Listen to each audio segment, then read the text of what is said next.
الناس اللي يستعملون اليوميات اللي هي لي ستوري، نقول له يا اللي دير الغنى في هذه الامور اتق الله.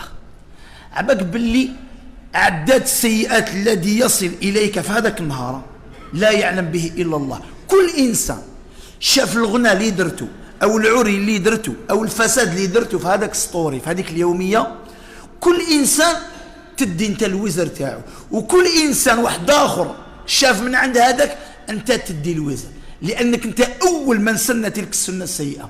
فاتق الله. كاين ناس دار غنى دار عري ومات ذاك النهار، هو الان في القبر وعدات السيئات يمشي. فاتق الله.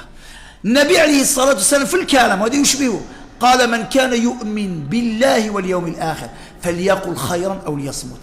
وهذا خاوتنا ذكورا واناثا نقول له ان كنت تؤمن بالله واليوم الاخر ضع خيرا او امسك. دير حاجه تاع خير، دير تلاوه تاع قران، دير كلمه تاع داعيه تاع عالم تنفع بها الناس ويلحقك الاجر بها ونعمه، والا فاتق الله. فاتق الله. بوقت تندم بالك ماشي دوك، تندم يوم تقف بين يدي الله وتسال عن الصغير والكبير والحقير والقطمير، وتسال عن هذا السطوري نهار درتوه. نقول لك حاجه، ماذا ستقول لله؟